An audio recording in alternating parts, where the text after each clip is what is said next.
What happens when a fashion brand becomes so popular that everyone wants to be part of it? Then suddenly, people don't want to be associated with it anymore. Abercrombie and Fitch went from a symbol of youth, popularity, and exclusivity to a struggling brand fighting to survive. So what went wrong? And what can businesses learn from its comeback? Abercrombie and Fitch was founded in 1892 in the United States. But the company we know today is very different from its original business. In the late 1990s and early 2000s, Abercrombie reinvented itself as a fashion brand targeting teenagers and young adults. Its strategy was unique. Dark stores, loud music, strong fragrances, attractive models, and a very exclusive image. Abercrombie wasn't simply selling clothes. It was selling a lifestyle. The message was basically, wear Abercrombie and become part of the cool crowd. And for years, millions of customers wanted exactly that.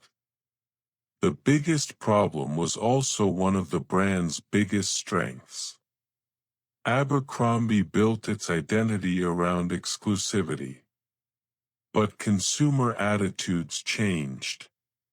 People increasingly wanted brands that represented diversity and inclusion.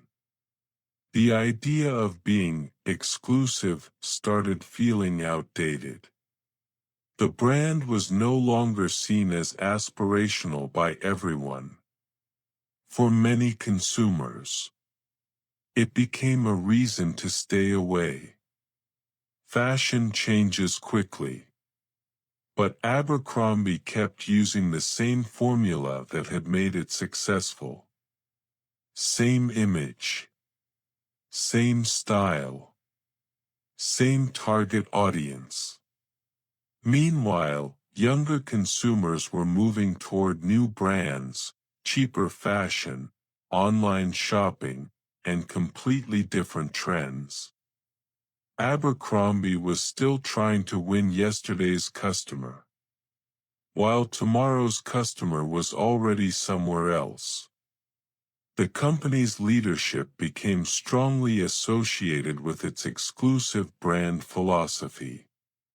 Controversial comments from CEO Mike Jeffries attracted widespread criticism.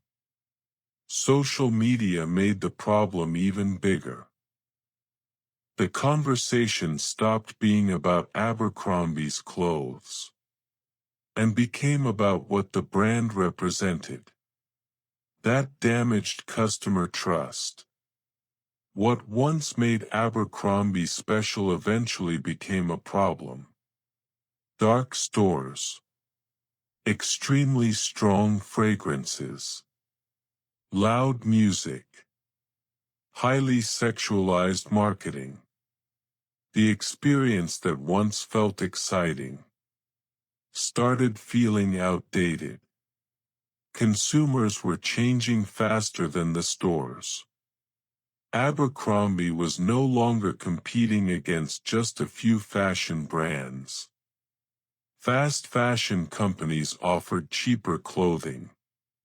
Online retailers made shopping easier. New brands built their communities through Instagram, TikTok, and influencers. The fashion industry had changed. And Abercrombie was late to react. Sales declined. Store traffic dropped. Stores began closing. The company's reputation weakened. And one of America's most recognizable youth brands was suddenly struggling to remain relevant. The problem wasn't simply that people stopped buying clothes. The problem was that people stopped wanting to be Abercrombie's customer. Abercrombie eventually realized that going back to the old strategy wasn't the answer. So the company changed. It changed its products, its stores, its marketing, its target audience, and most importantly, its identity. The brand became more inclusive and focused more on modern, wearable clothing. Instead of trying to tell customers, "You need to fit our image," it started saying, "Our clothes should fit you." That was a massive shift. Abercrombie and Fitch teaches us one of the most important lessons in business. Never assume your customers will stay the same forever. A strategy can make your company successful today, but become the reason it fails tomorrow.